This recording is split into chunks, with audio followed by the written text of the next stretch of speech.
मैं आपको इस बात की गारंटी देता हूं, स्टाम्प पेपर पर आप लिखवा लीजिए मुझसे, 1000 रुपए का हो या लाख रुपए का स्टाम्प पेपर, दुनिया का हर एक डॉक्टर इस बात से सहमत है, वो बोलता नहीं, बात अलग है, कि जिम्नेजियम में जाकर कभी भी किसी का पेट अंदर जाता नहीं, और थोड़े दिन के लिए गया और आपने जाना बंद किया तो ज्यादा बाहर आता है। और मैंने जब वो जा रहे थे तो पूछा, आपको भारत में कौन सी चीज सबसे अच्छी, तो उन्होंने कहा ये जो रोटी है गोल, ये सबसे महत्वपूर्ण वस्तु है जिसकी वैल्यू हमारे लिए सबसे ज्यादा है, क्योंकि हम जानते नहीं ये कैसे बनती है। इसका मतलब है दुनिया के दूसरे देशों को नसीब नहीं है। तो आप समझ लीजिए कि आपके पास कितनी वैल्यूएबल चीज है गरम रोटी, और उसको आप छोड़कर ठंडी करके खाएं, तो ये आपका दुर्भाग्य है, सौभाग्य नहीं। मैंने एक सिंपल कैलकुलेशन किया था कि पाव रोटी बनने के बाद और खाने तक 90 दिन निकल जाते। हमारे आयुर्वेद शास्त्र में बागवट जी कहते हैं कि पिसा हुआ आटा, वो ये कहते हैं कि 15 दिन से ज्यादा पुराना कभी भी मत खाना, 15 दिन मैक्सिमम, वो भी गेहूं के लिए। ये चना और मक्की और ज्वारी, इसके लिए तो 7 ही दिन कहा उन्होंने। तो अब आप बोलेंगे जी ताजा आटा कहां से लाएं? चक्की है, जिंदाबाद। हिंदुस्तान में हजारों लाखों वर्षों से आटा ताजा बनाकर रोटी बनाने की परंपरा है कि नहीं? जो माताएं यहां बुजुर्ग हैं, इन्होंने अपना गांव देखा होगा, अपने गांव के घर की चक्की देखी होगी, और हमारे घरों में ये जो चक्की चलाने का काम माताएं करती रही हैं, किसी को भी सिजेरियन डिलीवरी नहीं हुई है।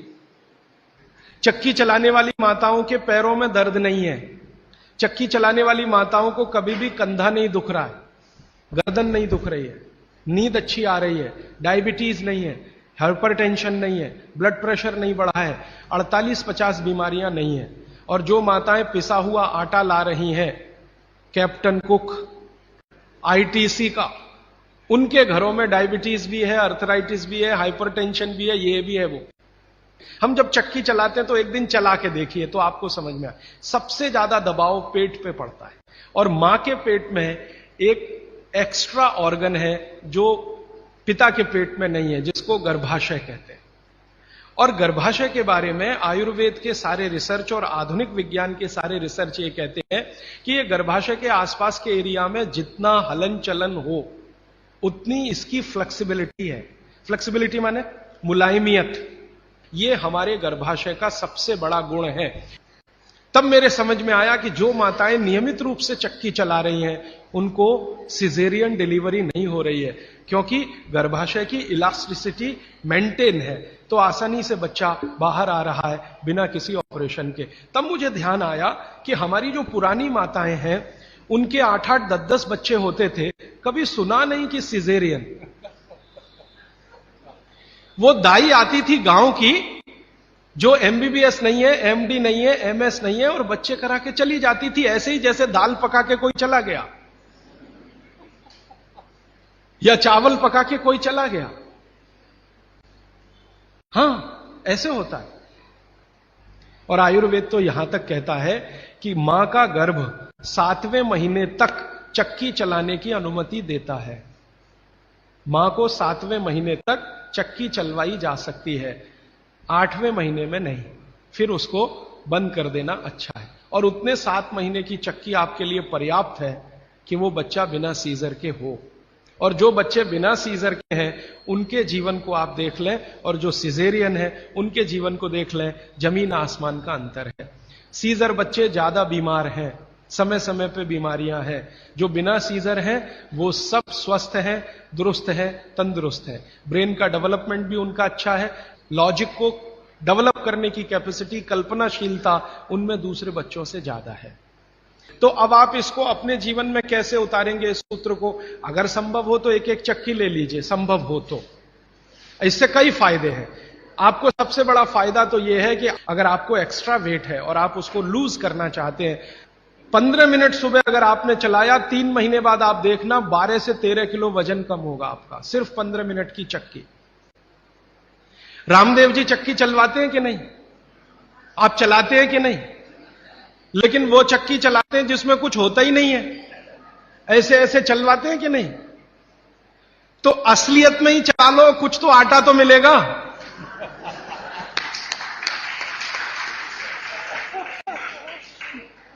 कम से कम आटा तो निकलेगा, बाई प्रोडक्ट। यहां तो कुछ निकल ही नहीं रहा है, बस ऐसे ऐसे चला है। अब आप बोलेंगे जी चक्की कहां मिलेगी? चक्की अभी भी मिल रही है, यहीं चेन्नई में मिलेगी। पत्थर बनाने वाले बहुत लोग इस देश में हैं जो अभी भी ये काम कर रहे हैं, लेकिन वो रो रहे हैं कि राजीव भाई ये कोई खरीदता नहीं, हम क्या करें, हमारा सिलबट्टा भी कोई खरीदता नहीं, चक्की भी कोई। तो मैंने संकल्प लिया है कि मैं बिकवाऊंगा आपकी चक्की। हां, और मैं उनका फोकट का मार्केटिंग मैनेजर हूं। वो मुझे कुछ एक पैसा नहीं देते, लेकिन मैं उनके लिए मार्केट बनाने के काम में लगा हुआ हूं। ये मार्केट बनाने में भागवत जी की बड़ी मदद मिल रही है। और मैं आपको एक बहुत गहरी बात कहने आया, वो माताओं बहनों को विशेष रूप से, उम्र के एक पड़ाव में जब आप 45 वर्ष के आसपास हो जाएंगी, तब आपको गर्भाशय के बहुत सारे कॉम्प्लिकेशन शुरू होंगे। सबसे बड़ा कॉम्प्लिकेशन तो यहीं से शुरू होगा कि आपको मेनोपॉज पीरियड शुरू होगा, मेंसेस साइकिल आपकी बंद होगी, मेनोपॉज पीरियड शुरू होगा। और उस पीरियड में जितने कॉम्प्लिकेशन हो सकते हैं वो बच्चे के जन्म के समय भी नहीं होते कभी। और कई कॉम्प्लिकेशन तो ऐसे जिनको कोई मां समझ भी नहीं पाती कि ये क्या हो रहा है मेरे साथ। अचानक से पसीना आएगा, पूरा शरीर पसीने से भर जाएगा, फिर थोड़ी देर में ठंड लगना शुरू हो जाएगी, फिर थोड़ी देर में तमतमा जाएगा चेहरा, एकदम गर्मी, फ्लैशेस। समझ में नहीं आता किसी मां को कि अभी थोड़ी देर पहले पसीना था, अभी इतनी गर्मी आ गई और अभी इतनी ठंडी लगने लगी। इतने वेरिएशन होते हैं, मिनट मिनट में वेरिएशन होते हैं। मन आपका इतना डिप्रेशन में चला जाएगा, इतना अवसाद में चला जाएगा कि दुनिया बिल्कुल बेकार है, इसमें क्या करना जिंदा रह के। ये डिप्रेशन, कारण उसका एक ही है कि कुछ हार्मोन्स आपके शरीर में बनना बंद हो जाएंगे। अब हार्मोन्स बनेंगे ही नहीं तो फिर मुश्किलें ये सब आती हैं। तो भगवान की व्यवस्था ऐसी है, 45-50 साल की उम्र में हर मां को दूसरा जन्म लेना पड़ता है, ऐसा कहा जाता है। तो ये जो दूसरे जन्म की समस्याएं हैं, लेकिन भागवत जी कहते हैं कि इनको कंट्रोल करके रखा जा सकता है। अब मैं तीसरे सूत्र पे आ रहा हूं। तीसरा सूत्र विशेष रूप से माताओं बहनों के लिए वो कह रहे हैं कि माताओं और बहनों की मासिक धर्म बंद होने के बाद की जो अवस्था है, इसमें परमानेंट कोई क्योर नहीं है, क्योंकि जो हार्मोन बनना बंद हो गए वो तो हो ही गए, उनको बाहर से भी नहीं डाला जा सकता। लेकिन भागवत जी ये कहते हैं कि उसको कंट्रोल करके रखा जा सकता है। तो वो कहते हैं कि कंट्रोल करके रखने में मां के रसोई घर के जो उपकरण हैं, उपकरण, इंस्ट्रूमेंट्स, इनकी मदद आप ले सकते हैं।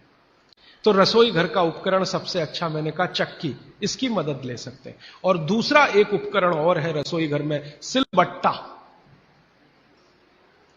अब नियमित रूप से आप सिलबट्टा चला रहे हैं और चक्की चला रहे हैं तो यूट्रस के आसपास की जो मांसपेशियां हैं वो हमेशा नरम और मुलायम रहने ही वाली हैं। तो आपकी जिंदगी के कॉम्प्लिकेशन 45 साल के बाद कम रहने ही वाले हैं। आप उनको दवा खा खा के कम करें तो दवाओं के साइड इफेक्ट्स हैं। एक HRT टेक्निक है, हार्मोन रिप्लेसमेंट थेरेपी। ज्यादातर माताएं उसमें जाती हैं 45-50 साल की उम्र में, हाथ जोड़कर विनती है कि कभी ना जाएं। और अगर आप गए उसमें तो आपके वजन को कोई भी दुनिया का भगवान नहीं बचा सकता बढ़ने से, बढ़ेगा ही। क्योंकि हार्मोन रिप्लेसमेंट थेरेपी में जो मेडिसिन है वो सब मेद बढ़ाने वाली है। मेद माने शरीर में एक्स्ट्रा वेट बढ़ाने वाली। तो 15 मिनट की चलाइए ना सवेरे सवेरे चक्की, 15 मिनट से ज्यादा जरूरत नहीं है। तो 3 सूत्र अभी तक मैंने आपको भागवत जी के बता दिए। और इन 3 सूत्रों में एक छोटी सी जानकारी और, कि आप पुरुष भी चाहें तो जिनको पेट अगर बढ़ा हुआ है और आप चाहते हैं कि ये कम हो, तो आप भी 15 मिनट चक्की चला सकते हैं सुबह सुबह। आप भी चाहें तो सिलबट्टे पे चटनी बना सकते हैं। अगर आपने भी चक्की चलाई और सिलबट्टे पे चटनी बनाई तो आपकी चटनी तो बनेगी ही और आटा तो पिसेगा ही। आपका जो पेट है ये अंदर चला जाएगा, जो आपको किसी भी जिम्नेजियम की मदद से नहीं जाएगा। मैं आपको इस बात की गारंटी देता हूं, स्टाम्प पेपर पर आप लिखवा लीजिए मुझसे, 1000 रुपए का हो या लाख रुपए का स्टाम्प पेपर। दुनिया का हर एक डॉक्टर इस बात से सहमत है, वो बोलता नहीं, बात अलग है, कि जिम्नेजियम में जाकर कभी भी किसी का पेट अंदर जाता नहीं।